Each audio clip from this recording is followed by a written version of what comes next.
বিচারের বাণী নীরবে নিভৃতে কাঁদে।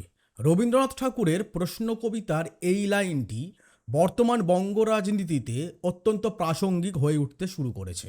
আর বিশেষ করে রাজ্যের শাসক দল তৃণমূল কংগ্রেসের নেতানেত্রীরা আসন্ন লোকসভা নির্বাচনকে সামনে রেখে যখন বিজেপিতে অবশেষে জয়েন করলেন বৃহস্পতিবার, রাজ্যের একসময়ের মাসিহা কলকাতা হাইকোর্টের বিচারপতি অভিজিৎ গঙ্গোপাধ্যায় গত 5ই মার্চ নিজের পদ থেকে অবসরের কিছু মাস আগেই ইস্তফা দিয়ে তারপরেই 7ই মার্চ নারী দিবসের আগের দিন কলকাতায় তৃণমূল কংগ্রেসের মহিলা নেত্রী এবং তৃণমূল কংগ্রেসের নেতাকর্মীদের একসঙ্গে নিয়ে যখন কলকাতার রাস্তায় নারী স্বাধীনতা এবং স্বাধিকার রক্ষার্থে পথে হাঁটলেন মুখ্যমন্ত্রী মমতা বন্দ্যোপাধ্যায়, সেই মিছিল শেষে মুখ্যমন্ত্রী ঠিক এই ভাষাতেই আরও একবার নাম না করে কলকাতা হাইকোর্টের প্রাক্তন বিচারপতি অভিজিৎ গঙ্গোপাধ্যায়কে তোপ দাগলেন।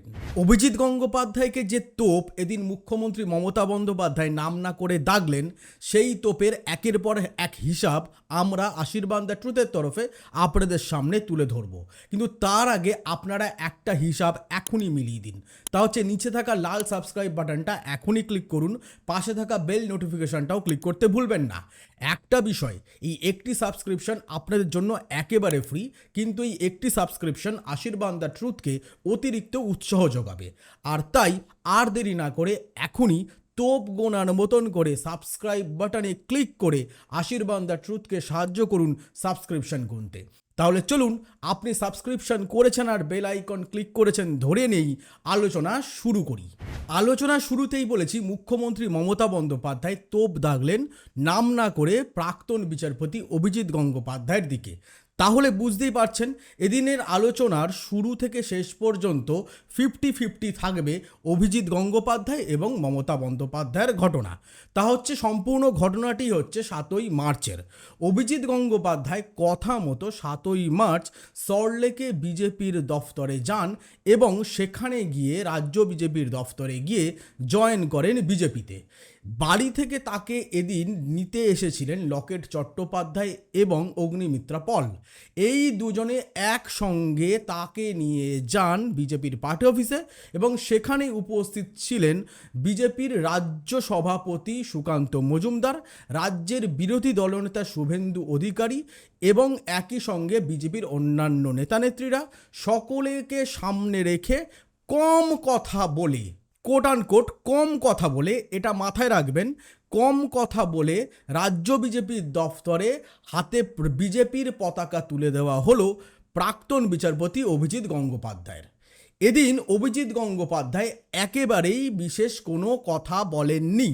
তিনি শুধু এটুকুই বলেছেন, তিনি বিজেপির একজন একনিষ্ঠ সেনা হিসাবে আগামী দিনে বিজেপির তরফে তাকে যে দায়িত্ব দেওয়া হবে, যে কাজ করতে বলা হবে, তিনি তা দায়িত্বনিষ্ঠ হিসাবে করবেন এবং তা করার সর্বান্তকরণে চেষ্টাও করবেন।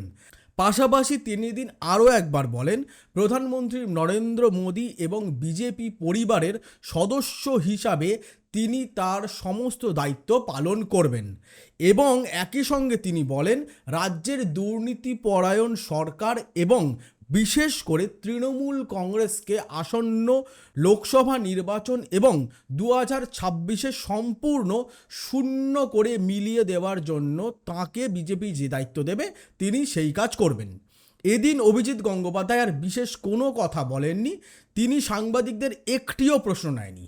এখানে একটা বিষয় বলে রাখা দরকার, তা হচ্ছে গত 5ই মার্চ যখন অবসরের কিছু মাস আগেই নিজের পদ থেকে ইস্তফা দেওয়ার পর কথা মতো নিজের সল্টলেকের বাড়িতে সংবাদ মাধ্যমের সামনে নিজের বক্তব্য রেখেছিলেন অভিজিৎ গঙ্গোপাধ্যায়, তখন লিটারালি অভিজিৎ গঙ্গোপাধ্যায় সংবাদ মাধ্যমের সামনে ছেড়িয়েছিলেন এবং তিনি একের পর এক বক্তব্যর মধ্যে দিয়ে শুরুতেই বিজেপিতে জয়েন করার আগেই রাজ্য বিজেপিকে যথেষ্ট চাপে এবং প্রশ্নে ফেলেছে, যার অন্যতম কারণ হচ্ছে নারদা কাণ্ডে শুভেন্দু অধিকারীর ঘুষ নেবার প্রসঙ্গে প্রশ্ন করা হলে তিনি সরাসরি বলেছিলেন শুভেন্দু অধিকারী চক্রান্তের শিকার এবং তারপরেই পাল্টা যখন তৃণমূল কংগ্রেসের সাংসদ বিধায়কদের ঘুষের প্রসঙ্গ নারদা কাণ্ডের করা হয় তখন তিনি তাদেরও ক্লিনচিট দিয়ে বলেন তারাও হলেন চক্রান্তের শিকার। কিন্তু 5 তারিখ সাংবাদিকেরা আর এই প্রশ্নটি করেননি তৃতীয় প্রশ্ন হিসাবে, তাহলে চক্রান্তটা করেছিল কে? তাহলে দেখা যেত বিচারপতির আসনে বসে যে অভিজিৎ গঙ্গোপাধ্যায় প্রধানত বিজেপির অঙ্গুলি হেলনে অনেকটা বশীভূত বা অনেকটা নিজের কাজকে এগিয়ে নিয়ে গিয়ে এই সমগ্র এসএসসি দুর্নীতি কাণ্ডকে রাজনৈতিক ফায়দার জন্য, নিজের আগামী রাজনৈতিক ফায়দার জন্য হাতিয়ার হিসাবে ব্যবহার করেছেন, সেই অভিজিৎ গঙ্গোপাধ্যায় কি উত্তর দিতেন? সেখানেও কি তিনি বলতেন যে ওই ঘটনাটি সম্পূর্ণই ছিল রাজ্য সরকারের বিরুদ্ধে চক্রান্ত? যদি তিনি এই উত্তরটি দিতেন তাহলে সত্যি ব্যাপারটা আরও মজার হতো। আর 5 তারিখে যেহেতু বিচারপতি অভিজিৎ গঙ্গোপাধ্যায় দরকারের চেয়ে অনেক বেশি লাটাইয়ের সুতো ছেড়ে ফেলেছিলেন, তাই এদিন আগেভাগেই সম্ভবত রাজ্য বিজেপির তরফে রাজ্য বিজেপি সভাপতি সুকান্ত মজুমদার এবং রাজ্যের বিরোধী দলের নেতা শুভেন্দু অধিকারী হয়তো স্পষ্টই আগেভাগে বলে দিয়েছিলেন, আর যাই হোক দয়া করে আপনি সংবাদ মাধ্যমের সামনে বেশি কথা বলবেন না। আর সেই মতোই লক্ষ্মী সোনা ছেলের মতো অভিজিৎ গঙ্গোপাধ্যায় এদিন বিজেপির পতাকা হাতে নেন এবং চুপচাপ মাঝখানে বসেন, সাংবাদিকদের একটি প্রশ্নের উত্তরও দেবেন না, স্পষ্ট জানিয়ে দিয়ে এদিন কোনো রকমে নিজের এই কর্মকাণ্ড শেষ করেন। অর্থাৎ ইনিংসের শুরুতেই তিনি যেভাবে ছেড়িয়েছিলেন, তো সেই ছেড়ানো পায়খানা যেহেতু রাজ্য বিজেপি এখনও সম্পূর্ণ ধুয়ে উঠতে পারেননি, তাই নতুন করে তিনি যাতে আর লোকসভা নির্বাচনের আগে অন্ততপক্ষে পশ্চিমবঙ্গের এই রাজনীতির খেলা হবের ময়দানে হেগে ফেলেন, তার দিকে সম্পূর্ণ নজর রেখেছিল রাজ্য বিজেপি। এবার আসুন কথা বলা যাক মুখ্যমন্ত্রী মমতা বন্দ্যোপাধ্যায়কে নিয়ে। নারী দিবসের ঠিক আগের দিন মুখ্যমন্ত্রী মমতা বন্দ্যোপাধ্যায় নারী স্বাধীনতা, নারী স্বাধিকার রক্ষা এবং একাধিক ইস্যুতে কলকাতায় মূলত তৃণমূল কংগ্রেসের মহিলা নেত্রী, সঙ্গে অবশ্য তৃণমূল কংগ্রেসের নেতারাও ছিলেন অভিষেক ব্যানার্জি, যিনি গত 10 বছর ধরে মমতা বন্দ্যোপাধ্যায়ের ভাইপো হিসাবেই বেশি খ্যাত হলেও বর্তমানে তিনি হয়েছেন তৃণমূলের নাম্বার 2, তৃণমূলের সেনাপতি। সঙ্গে ছিলেন তৃণমূলের সেনাপতি অভিষেক ব্যানার্জিও। এই সকলে মিলে একসঙ্গে কলেজ স্কোয়ার থেকে ডোরিনা ক্রসিং অবধি একটি পদযাত্রা করেন। এই পদযাত্রা শেষে মুখ্যমন্ত্রী মমতা বন্দ্যোপাধ্যায় তথা তৃণমূল নেত্রী মমতা বন্দ্যোপাধ্যায় নাম না করে প্রথমবার অভিজিৎ গঙ্গোপাধ্যায়ের দিকে তোপ দাগেন। এদিন সরাসরি মমতা বন্দ্যোপাধ্যায় রবীন্দ্রনাথ ঠাকুরের প্রশ্ন কবিতার সেই লাইন, যে লাইন দফায় দফায় গত প্রায় 3 বছর ধরে তৃণমূল কংগ্রেসের বিভিন্ন নেতানেত্রী বিভিন্ন সময় বলে আসছেন, সেই লাইনটি বলেন। তা হচ্ছে, বিচারের বাণী নীরবে নিভৃতে কাঁদে। মমতা বন্দ্যোপাধ্যায় সরাসরি বলেন, আমি খুশি, মুখোশ খুলে গেছে, সাক্ষাৎকার দেখেছি, অনেক বক্তব্য দেখেছি, এবার বাংলার মানুষ সরাসরি রায় দেবে। অর্থাৎ এর মধ্যে থেকে অভিজিৎ গঙ্গোপাধ্যায়, যিনি আসন্ন লোকসভা নির্বাচনে আমাদের রাজ্য থেকে একজন বিজেপি প্রার্থী হিসাবে উঠে আসার সম্ভাবনা তৈরি হয়েছে, তাকে সরাসরি চ্যালেঞ্জ করলেন মুখ্যমন্ত্রী মমতা বন্দ্যোপাধ্যায়। পাশাপাশি এদিন মমতা বন্দ্যোপাধ্যায় অভিজিৎ গঙ্গোপাধ্যায়কে সিম্পলি হুঁশিয়ারি দিয়ে বলেন, হাজার হাজার ছেলেমেয়ের চাকরি খেয়েছেন, আর তিনি যেখানেই লোকসভা নির্বাচনে বিজেপির হয়ে দাঁড়ান না কেন, সেখানেই মমতা বন্দ্যোপাধ্যায় তৃণমূল কংগ্রেসের নেতা নেত্রীদের নিয়ে নয়, শুধুমাত্র ছাত্রছাত্রীদের নিয়ে ভিড় করবেন। ছাত্রছাত্রীরা তাকে প্রশ্ন করবে, তখনই দেখবেন যে কত ধানে কত হয় চাল। শুধু মমতা বন্দ্যোপাধ্যায় এদিন অভিজিৎ গঙ্গোপাধ্যায়ের বিরুদ্ধে যে তোপ দেখেছেন, হেঁকেছেন, ডেকেছেন, এমনটা নয়। এদিন কিন্তু তাপস রায় প্রসঙ্গেও মমতা বন্দ্যোপাধ্যায় সরাসরি আক্রমণে গেছে। তাপস রায় তৃণমূল ছাড়ার দিন থেকেই তৃণমূল কংগ্রেস কিন্তু তাপসের বিরুদ্ধে একের পর এক হামলা করছে। আর এদিন তৃণমূল নেত্রী সরাসরি সুদীপ এবং নয়নার পাশে দাঁড়িয়ে আরও একবার জানিয়ে দিলেন যে কলকাতা উত্তর লোকসভা কেন্দ্রে সুদীপ বন্দ্যোপাধ্যায় হতে চলেছেন তৃণমূল কংগ্রেসের প্রার্থী। অন্যদিকে তাপস রায়ের প্রসঙ্গে বলেন, একবার ইডি বাড়িতে গেলেই দল ছেড়ে দিতে হচ্ছে, দৌড়ে জয়েন করতে হচ্ছে বিজেপিতে। ইডি ফোন করে বলছে বিজেপিতে পালা, না হলে কপালে দুঃখ আছে। আর এই ধরনের বক্তব্যর মধ্যে দিয়ে তিনি সরাসরি তাপস রায়ের নাম না করে স্পষ্টই জানিয়ে দিলেন, তাপস রায় দল ছেড়েছেন আসলে এনফোর্সমেন্ট ডিরেক্টরেটের ভয়ে। একই সঙ্গে এদিন মুখ্যমন্ত্রী শুধুমাত্র বিজেপির বিরুদ্ধে নয়, লোকসভা নির্বাচনের আগে বাম এবং কংগ্রেসের বিরুদ্ধেও একইভাবে সরব হলেন। তিনি এদিন কর্কশ এই শব্দবন্ধের মধ্যে দিয়ে এদিন বাম এবং কংগ্রেসের বিরুদ্ধে তোপ দাগলেন। তিনি বলেন লক্ষ লক্ষ চাকরি তার হাতে রয়েছে, চাকরি দেওয়া শুরু করলেই জনস্বার্থ মামলা দায়ের করার জন্য বাম কংগ্রেস বিজেপির নেতানেত্রীরা বসে আছে, সেটা তিনি হলফ করেই জানেন। আর এরই মধ্যে আরও একবার প্রাক্তন বিচারপতি অভিজিৎ গঙ্গোপাধ্যায়ের নাম না করে সরাসরি মমতা বন্দ্যোপাধ্যায় বলেন, যখন বিচারকের আসনে ছিলেন টপাটপ পিল গিলেছেন, অর্থাৎ জনস্বার্থ মামলাগুলি গিলেছেন এবং একের পর এক রায় দিয়েছেন, যার কিন্তু বাস্তবে কোনো ভিত্তি নেই। এদিন এই একই সুরে কিন্তু সরব হয়েছেন সকাল সকাল তৃণমূল কংগ্রেসের নাম্বার 2 মমতা বন্দ্যোপাধ্যায়ের ভাইপো এবং ডায়মন্ড হারবার কেন্দ্রের সাংসদ অভিষেক ব্যানার্জি। একসময় টুইটারে তিনি সরাসরি প্রাক্তন বিচারপতি অভিজিৎ গঙ্গোপাধ্যায়ের বিরুদ্ধে সরব হন। তিনি বলেন, বিচারপতি 180 ডিগ্রি ঘুরে যেভাবে বিজেপিতে জয়েন করলেন, তাতে করে এটা স্পষ্ট যে তার দেওয়া বিভিন্ন রায় এবং পর্যবেক্ষণ আসলে রাজনৈতিক দল দ্বারা চালিত। বিচারকের আসনে বসে থাকা কালীনই তার সঙ্গে সরাসরি বিজেপি নেতা নেত্রীদের যোগাযোগ ছিল, কথাবার্তা চলতো। আর একে কেন্দ্র করেই বলে রাখা দরকার, ইতোমধ্যেই সুপ্রিম কোর্ট এবং কলকাতা হাইকোর্ট দুই কোর্টেই দ্বারস্থ হয়েছে তৃণমূল কংগ্রেস, যাতে বিচারপতি থাকাকালীন অভিজিৎ গঙ্গোপাধ্যায়ের নেওয়া যাবতীয় রায় এবং পর্যবেক্ষণকে অবিলম্বে খারিজ করা হয়, তা রাজনৈতিক পক্ষপাত দুষ্ট এই হিসাবে। এখন দেখার কোর্টের তরফে বিচারপতি গঙ্গোপাধ্যায় যখন বিচারকের আসন ছেড়ে অবশেষে 7 তারিখ বিজেপির ঘরে গিয়ে নাম লেখালেন, তারপর কলকাতা হাইকোর্ট এবং সুপ্রিম কোর্ট প্রাক্তন বিচারপতি অভিজিৎ গঙ্গোপাধ্যায়ের একসময়ের দেওয়া এসএসসি দুর্নীতি কাণ্ডের বিভিন্ন রায় এবং পর্যবেক্ষণকে কী হিসাবে ট্রিট করে, সে সবই আদালতের পর্যবেক্ষণ এবং আদালতের বিষয়। সে বিষয়ে এখনই আমরা আশীর্বাদ দ্য ট্রুথের তরফে কোনো মন্তব্য করছি না। অন্যদিকে বিচারপতি গঙ্গোপাধ্যায়কে এদিন আবারও অভিনেত্রী তথা তৃণমূল নেত্রী সায়নী ঘোষও বলতে ছাড়েননি। এদিন বাঁকুড়ায় সায়নী ঘোষ বিচারপতি অভিজিৎ গঙ্গোপাধ্যায়ের নাম না করে বলেন যে একজন বিচারপতি গোমূত্র দিয়ে গার্গেল করে নিজের রায় দিতেন। অর্থাৎ এর মধ্যে দিয়ে আরও একবার তৃণমূল কংগ্রেস যে প্রাক্তন বিচারপতি অভিজিৎ গঙ্গোপাধ্যায় যখন তিনি 7ই মার্চ বিজেপিতে জয়েন করলেন অফিসিয়ালি, তারপর যে তাকে 1 ইঞ্চি জমিও স্পেয়ার করবে না তা কিন্তু স্পষ্ট। আর এখান থেকে বিচারপতি অভিজিৎ গঙ্গোপাধ্যায়ের দিকেও কিন্তু আলোচনা করা দরকার। বিচারপতি গঙ্গোপাধ্যায় যখন বিচারকের আসনে বসেছিলেন, সেই সময় তিনি নিজে বলেছেন তার সঙ্গে বিজেপির নেতা নেত্রীদের নিয়মিত কথা হয়েছে। এখান থেকেই এই প্রশ্ন উঠছে, যখন তিনি এসএসসি দুর্নীতি কাণ্ডের একটি ভাইটাল স্ক্যাম নিয়ে তার এজলাসে মামলা চলছে, সেখানে দাঁড়িয়ে তিনি কিভাবে একটি রাজনৈতিক দলের নেতা নেত্রীদের সঙ্গে সম্পর্ক রেখে চলতে পারেন বিচারকের আসনে বসে, এবং তিনি কিন্তু ইস্তফা দেওয়ার পর তা কিন্তু নিজে মুখে স্বীকারও করেছেন। এবং এরই পরিপ্রেক্ষিতে তৃণমূল কংগ্রেসের তরফে যে অভিযোগ তোলা হচ্ছে যে তার দেওয়া বিভিন্ন রায় এবং পর্যবেক্ষণ রাজনৈতিক পক্ষপাত দুষ্ট, এবং এই অভিযোগ এখন নয়, এই অভিযোগ যখন প্রাক্তন বিচারপতি গঙ্গোপাধ্যায় বিচারকের আসনে ছিলেন সেই সময় থেকে তোলা হচ্ছে। এবং তিনি যখন 5ই মার্চ ইস্তফা দিয়ে এই কথাই জনসমক্ষে বলে ফেললেন, তারপর কিন্তু একটা বিষয় মানতে হবে, আপনি যদি তৃণমূল কংগ্রেসের ঘোর বিরুদ্ধে হন, আপনি যদি মমতা বন্দ্যোপাধ্যায়ের ঘোর বিরুদ্ধে হন এবং আপনার কাছে যদি ভগবানও হন অভিজিৎ গঙ্গোপাধ্যায়, সেখান থেকেও আপনি এটা মানতে বাধ্য।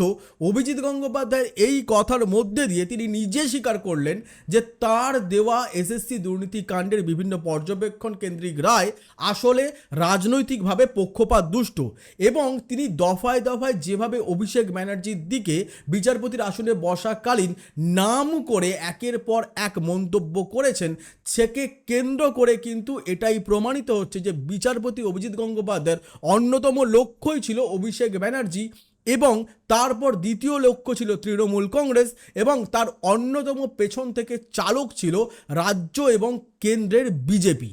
এবং যারই ফলস্বরূপ অবশেষে লোকসভা নির্বাচনের আগে ঠিক 5ই মার্চ তিনি নিজের অবসরের কিছু মাস আগেই ইস্তফা দিলেন এবং 7ই মার্চ গিয়ে জয়েন করলেন বিজেপিতে।